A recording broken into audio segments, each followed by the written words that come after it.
my name's Sophie and this is Christa. I just want to tell you a little story, how I met Christa.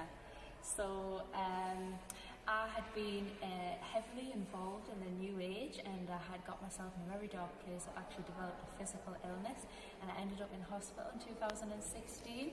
And when I was in hospital, I realised I was able to piece everything back together and realise that the reason I had got to that place was because I had rejected Jesus as my true love, as the way, the truth and the life. And so I was just, starting to realise that. And when I came out of hospital, I was in Heaton, and I met Christa on the street, and she shared the gospel with me and asked if she could pray for me, and it was just confirmation for me that Jesus was definitely calling me back to him, and that he was the truth, the way, the truth and the life, as I say. And then I met up with her again in lockdown, and she introduced me to a new church who were sharing the gift of prophecy, and I'd never heard of that before. So it's been really exciting, and I'll let you tell them what we do now.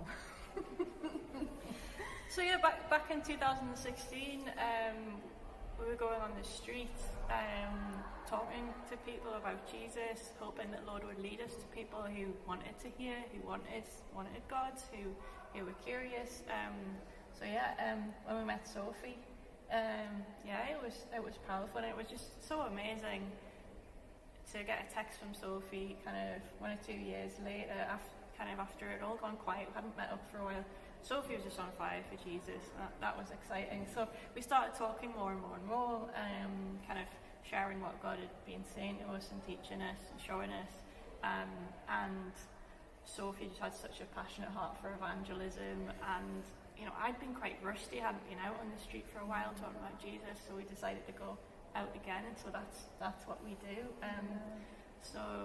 Now we go together with others as well and share about Jesus. What I thought was interesting, which I didn't share before, was that we actually went out yesterday and we were speaking to a guy on the street about Christa was encouraging him about how God can speak to you in dreams, and that was the first thing you were telling me about when I reconnected with you in lockdown, that God can speak to your dreams. And I think you could sense in him that was really speaking to him. So like sometimes you might give somebody like a prophetic word on the street, but you don't see the fruit of it, or you don't see that it's really touched them. But often it has, and you just don't see that. So he might be blessed with a dream, and you really start to build a relationship with God. So be encouraged and step out in faith. Absolutely. When we walk out with him and we listen for his voice as we go and share with people, he's like a sniper. He's so just accurate, and you don't always know why you're saying the words you're saying, but that person often does, or it triggers something inside that person, so they know that God is real, that the message we're sharing is true. So what I want to encourage people is go out, share seeds, share those breadcrumbs, share what God has given you to say to people. Even a tiny little bit can make a huge difference.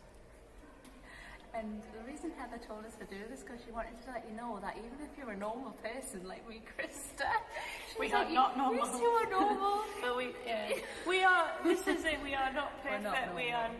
We have our dysfunctions. We might sometimes feel nervous like a normal person. We might, but it's God who speaks through us. We're the vessels, we're the clay pot.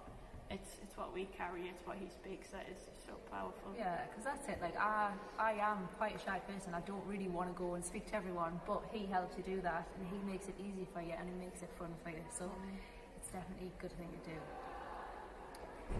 Okay, amen. That's it.